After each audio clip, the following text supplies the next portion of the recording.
Hello दोस्तों, welcome to my channel legal facts. आज हम बात करेंगे law of diminishing marginal utility के अजम्पशंस के बारे में।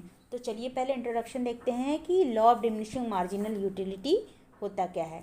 तो इस लॉ को डिटेल में डिस्कस किया था प्रोफेसर अल्फ्रेड मार्शल ने अपनी बुक प्रिंसिपल ऑफ इकोनॉमिक्स में। उन्होंने इस लॉ के बारे में ये बताया था कि जब भी आप कोई प्रोडक्ट लगातार कंज्यूम करेंगे तो उस प्रोडक्ट पर्टिकुलर कमोडिटी से आपको धीरे धीरे यूटिलिटी मिलना बंद हो जाएगी, तो आप उस प्रोडक्ट को कंज्यूम करना बंद कर देंगे। वही स्टेज को डिमिनिशिंग मार्जिनल यूटिलिटी बोला जाएगा।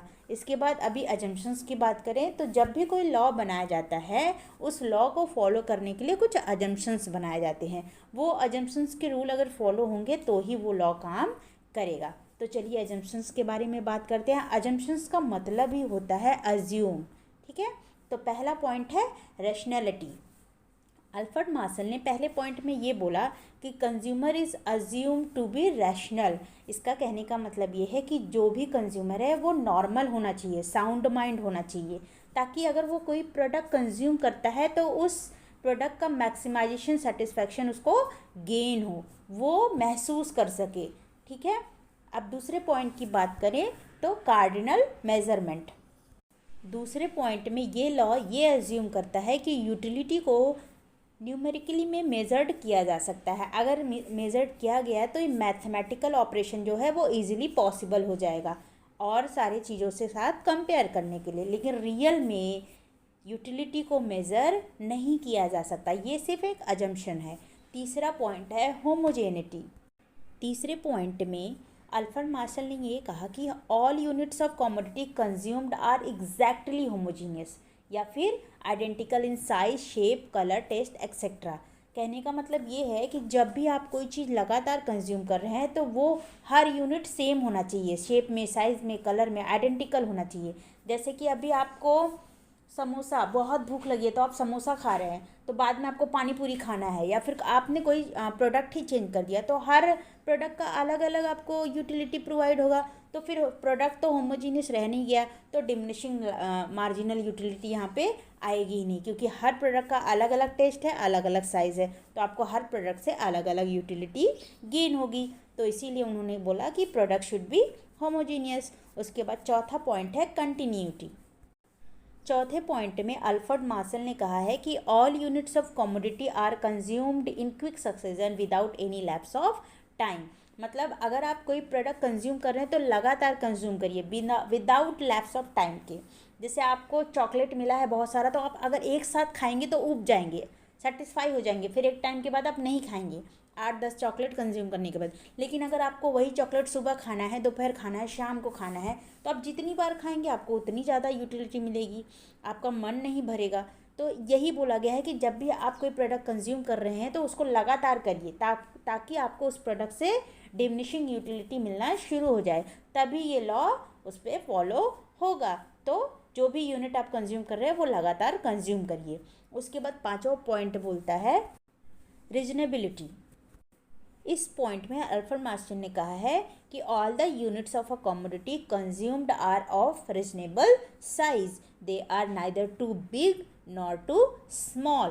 कहने का मतलब ये है कि law of diminishing marginal utility तभी फॉलो होगा जब सारे कमोडिटी का जो आप भी कंज्यूम करें वो एक रीजनेबल साइज हो आपके अकॉर्डिंग, ना तो वो बहुत बड़ा होना चाहिए और ना ही बहुत छोटा होना चाहिए, ठीक है।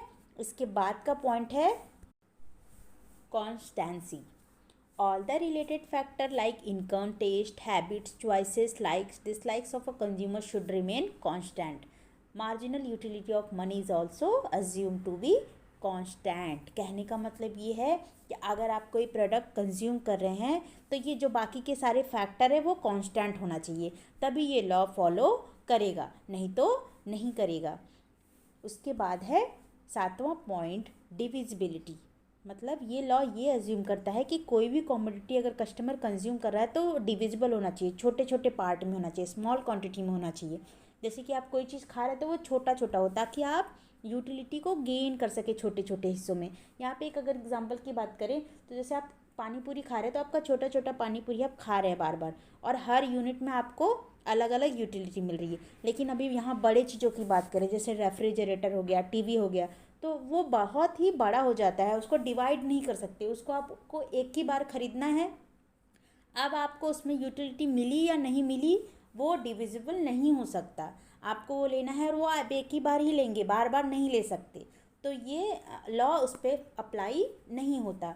तो ये लॉ ये एज्यूम करता है कि अगर आपको law of diminishing marginal utility apply करनी है तो प्रोडक्ट शुड बी डिविजिबल होना चाहिए, स्मॉल क्वांटिटी में होना चाहिए। अभी 8वां पॉइंट है सिंगल वांट।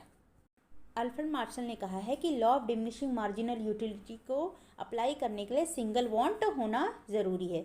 क्या लिखा है यहाँ पे? A given commodity can satisfy a single want of a person.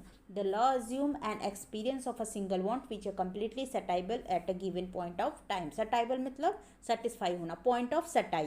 कहने का मतलब ये है कि अगर ये लॉ को अच्छी तरह से कंज्यूम करना है, फील करना है, तो सिंगल वांट होना ज़रूरी है।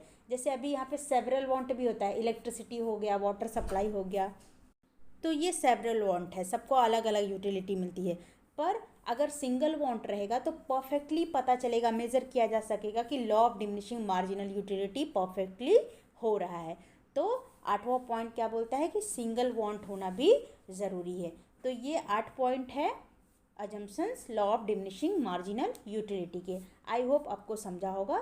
Thanks for watching this video. Thank you so much.